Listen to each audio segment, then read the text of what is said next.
Voltamos então com o segundo bloco do Diversidades, no apoio da Confeitaria Padaria Pedrotti e da Fruteira do Centro.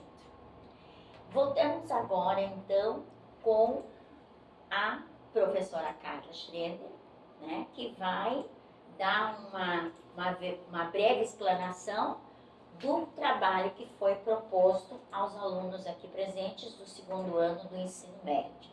Está tudo contigo, Carla. Obrigada. Boa tarde. A gente agradece o convite, né? A escola também. E é um prazer dividir a mesa com o Cleberton. Vamos lá, então. Nesse ano, nós inauguramos as disciplinas diferentes, digamos assim, dentro do currículo do novo ensino médio. E por causa disso, nós tivemos um itinerário de Humanas 1, Humanas 2. Então, em Humanas 1, que os alunos escolhem fazer, né, essa trilha, esse percurso diferente, então, de disciplina, o foco é cidades. E nós trabalhamos sobre isso ao longo do ano, e no segundo semestre o tema girava em torno de empreendedorismo. E por causa disso a gente acabou relacionando o fato que aconteceu, que foi essa inundação, essa catástrofe em setembro, que depois teve em novembro uma nova inundação. Então, com os estudos conceituais que a gente vinha fazendo e bem dentro dessa proposta do itinerário, que é trazer mais protagonismo, pesquisa para os alunos do ensino médio, não ficar só nessa parte conceitual de sala de aula tradicional, digamos assim, né? E aí nós tínhamos um grupo de 11 e hoje temos 3 representantes aqui junto na discussão, que é a Lívia, a Júlia e o Benjamin, né? E eles vão explanar um pouquinho mais detalhadamente sobre esse trabalho, que a gente focou, claro, a nossa cidade, Arroio do Meio, e a partir dela, algumas formas de mitigar, diminuir os efeitos de novos eventos semelhantes. O nome do nosso trabalho é Alternativas para Atenuar as Inundações em Arroio do Meio. E eu vou começar explicando um pouco, de novo, do novo ensino médio, que foi implantado ano passado, em 2022. Ele consiste basicamente em 2 caminhos de ensino. Primeiro é a formação geral básica, onde são contempladas as disciplinas de uma maneira mais tradicional. Toda a turma em sala de aula, um professor explicando. E também os itinerários formativos, que é aí onde entra a Humanas, e essa é a aula de Humanas 1, que são aulas onde o aluno é para ser mais o protagonista da sua jornada estudantil. E a gente busca processos criativos, a gente faz muita pesquisa, apresentações, e é basicamente isso. Em Humanas 1, a gente pesquisou problemas sociais, ambientais, num contexto mais local, então da nossa cidade Arroio do Meio. E nesse semestre a gente trabalhou o empreendedorismo social e ambiental. Então, daí, a gente começou os nossos estudos antes das enchentes, né, não tinha noção que vinha, obviamente. E quando veio a enchente de setembro, a gente começou a aprofundar mais, então, sobre a nossa região. Depois, posteriormente, veio de novembro, então a gente também procurou dar o foco das causas que está acontecendo, porque veio tão forte agora, então, e como a gente pode diminuir os danos dela na região. E daí, para isso, a gente pesquisou alguns países que já sofrem com essas inundações e vemos, então, as possibilidades que a gente tem baseadas nas soluções que eles já acharam. Os países que a gente pesquisou foram a Alemanha, com principalmente Beaufort, Holanda, os Estados Unidos, com Nova York, no Brasil tem São Paulo e Porto Alegre, a China e o Japão. Beaufort, então, que foi o primeiro e principal, porque é a nossa cidade irmã, né? Eles viram que depois dos anos 2000, com o aquecimento global, muito provavelmente, né, a gente sabe, que eles começaram a sentir, então, os efeitos das enchentes muito mais fortes e as mortes decorrentes delas, enfim, depois dos anos 2000. Aí, para isso, eles pensaram em algumas soluções como as casas das regiões alagáveis mais perto, então, dos rios, elas são mais altas, são elevadas. As pontes também são projetadas de uma forma que os entulhos consigam passar e coisas assim que a água traz para não ficar represando. E existem também as áreas verdes, que tem os piscinões, que são reservatórios de água que eles usam para escoar um pouco do volume para não chegar tão forte na cidade. Acho que dá para falar ali de Beaufort, que é a nossa cidade irmã de Arroio do Meio, O que ficou claro é que também para eles isso é uma novidade, que eles estão percebendo, digamos, há 2 décadas.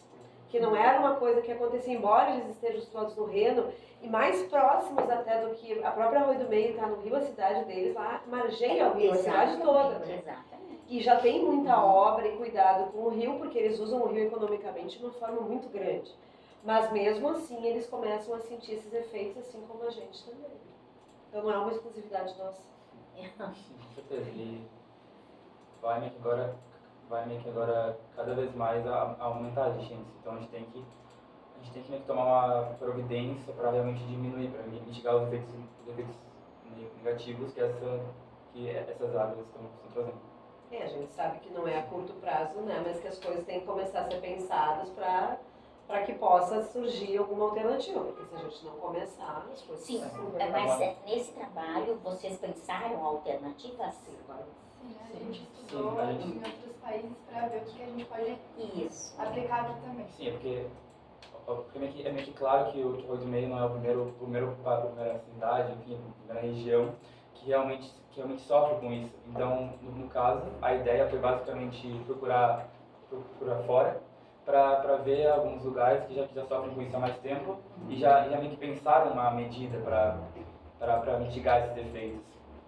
E eu particularmente, eu gostei muito do Japão e da China, que são países bem desenvolvidos, então eles realmente sabem muito bem o que estão fazendo. Enfim, mas eu gostei mais do Japão em si, que eles basicamente fizeram reservatórios de águas subterrâneas, tipo, enormes, reservatórios enormes, realmente Galerias. é muito grande, que basicamente eles abrem, quando as águas vêm, as enchentes vêm, eles abrem, e aí depois que lota eles, depois de um tempo, claro que são enormes, acho que tem 70 metros de altura, se eu não me engano. Se eu não me engano é isso. Tipo, de altura, e claro, a largura é muito superior. Mas enfim, eles têm uma quantidade muito grande de reservatórios. Eles reservam essa água. E reservam no Eles subsolo. armazenam, é melhor dizer. Isso. Eles armazenam essa água para depois eles escorrerem a água. Eles Aos escorrem... poucos, né? Isso, claro, aos poucos, para não também sobrecarregar o rio. Exato. Eles escorrem no rio Edo, se eu não me engano. No rio Aí eles vão fazendo isso no processo gradativo posterior, né? Sim, é uma medida boa e que funciona, tá funcionando para eles, tá funcionando, eles conseguiram há um tempinho já. Mais de 50 anos, né? Já. Sim, então tá funcionando, né? Mas, Fazem isso há mais de 50 anos. sim, claro, é um investimento muito alto, mas também Sim, porque são reservatórios. Claro, o território japonês é bem pequeno comparado, Sim, mas de todo é. modo, Mas, é claro, que cada então- lugar com a sua... a gente Sim, tá dentro da sua a gente tá falando realidade. de um país inteiro, né? Então é um pouco complicado. Mas enfim, é muito caro. Mas eu também gostei do da China, que já é eu acho que é mais viável. Que é basicamente, eles chamam de cidades esponjas, que é meio que a criação de campos, de áreas verdes, para meio que a água ela poder escorrer tipo, melhor. Tipo, basicamente, o solo poder absorver melhor. E aí, basicamente, eles podem utilizar essas áreas também para a criação de parques. Então, tipo, é um lugar de lazer também. Não é só uma área que só serve para água. Você vai poder realmente utilizar essa região, não só para escoamento da água. É bem interessante. Mas para mim que vem mais em âmbito local, a gente pode ver São Paulo, que tem também os piscinões. Acho que tu falou, né? Enfim, são basicamente a ideia tipo, do Japão. Também são, não em si, claro, mas também são reservatórios que para pegar água e basicamente escoar a água e depois colocar ela em um rio, enfim, colocar em outro lugar. Só que eles são reservatórios a céu aberto, no caso. A comunidade do Japão. São Paulo tem 13 já, não é?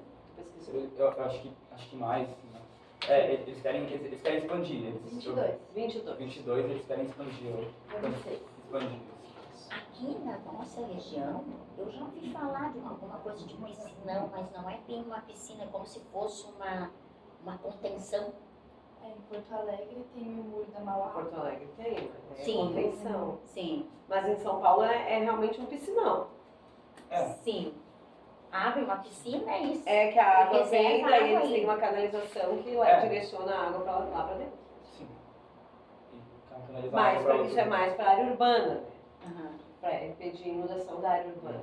Sim, são medidas bem diferentes. Tipo, se a gente olhar para da China, para o Japão e para daqui, para São Paulo, é bem diferente, medidas diferentes. Aí cabe ao governo tomar a melhor decisão. Tu falou no primeiro momento, né, que teria que analisar a situação, porque claro, a gente tem que analisar a situação que é aqui em específico, né? Em específico e ver também um custo bom, um custo viável. Porque claro que a gente não tem porque é óbvio que a gente não tem o poder econômico do Japão, né?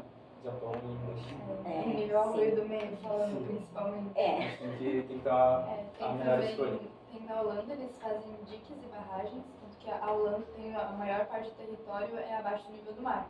Então lá as inundações são um problema bem grande. Tanto que eles têm o dique Afsluitdijk, de 32 km, que é o maior dique do mundo. É que eles avançaram o território para cima do mar, na verdade. Enfim. Em Nova York tem o projeto da Big U, que é basicamente um cinturão de equipamentos para proteger Lower Manhattan. Tem proteções verticais e tem grandes muros, assim, basicamente. Logo depois do que aconteceu em setembro aqui, aconteceu uma inundação bem forte em Nova York. Né? Então foi aí justamente as ruas ficaram metros de água próximo aonde passa, perto do rio Hudson, né? E aí é para evitar isso. Sim. Enfim, tu falou no primeiro momento que vocês já meio que fizeram algumas medidas para tentar mitigar esses efeitos e, bom, alguma delas que tu fez, elas meio que funcionaram, deram certo? Sobre inundações, nesse projeto de pesquisa a gente não está tratando, né? A gente está tratando só de recuperação das matas ciliares, mas de contenção de inundações, mitigação dos seus efeitos, isso a gente não está atuando não. São coisas complementares a vocês. Sim, porque uma coisa vai acabar influenciando a outra também, se for fazer mais uma coisa. No fim do nosso projeto a gente analisou os elementos que a gente pesquisou para entender o que seria possível e, claro, numa base bem rasa, o que a gente poderia fazer aqui. E a reconstrução da mata ciliar foi o que a gente tem como principal, do que a gente acredita realmente que seja útil. Eu ia fazer essa pergunta para vocês agora. A gente tem uma listinha, a gente pensou também na dragagem do leito do Taquari, na implantação de áreas verdes, e realmente tem que fazer o estudo e o planejamento financeiro, basicamente isso que a gente viabilidade chegou, técnica. Para ver aqui, né? Essa é a nossa conclusão do que seria mais necessário. Quando se fala muito em mata ciliar, plantar, né, as margens do rio, que tipo de vegetação seria o ideal para plantar? Posso te responder no próximo bloco? Ah! Não, porque eu queria pegar o gancho do que o pessoal trouxe aí e não perder esse... Sim. Né? Depois tu responde, eu vou até anotar. Tá. E o que vocês acham que, por exemplo, essa bacia de... Eu vou agora jogar umas perguntas. Tá bom. Vocês acham que essas bacias, por exemplo, que você trouxe, Benjamin, de exemplo do Japão, ela se aplicaria para Arroio do Meio ou alguma cidade aqui do Vale? Vamos falar de Arroio do Meio, que é o foco do projeto de vocês, né? Vocês acham que ela seria viável no primeiro momento, no segundo momento, enfim? Vocês chegaram a uma conclusão nesse sentido? Assim? É só para fazer pensar, né? Para a gente analisar, olha, a gente tem coisas em outros lugares, a gente não precisa inventar a roda, né? Já está aí, a gente só precisa...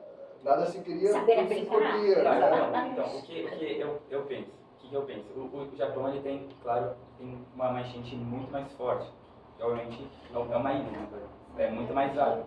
Lá eles sofrem tsunamis, terremotos, Sim. que a gente não percebe aqui. É muito mais água. Aqui, por exemplo, nem tem placa tectônica, né? Não tem. Mas enfim. Isso. Não, Mas a gente teria que analisar a questão da quantidade de água que isso representa lá e aqui para poder... Vamos pensar um pouquinho agora nessa resposta, né? E nós voltamos em seguida para o terceiro bloco, sempre no patrocínio da Padaria e Confeitaria Pedrotti e da Fruteira do Centro.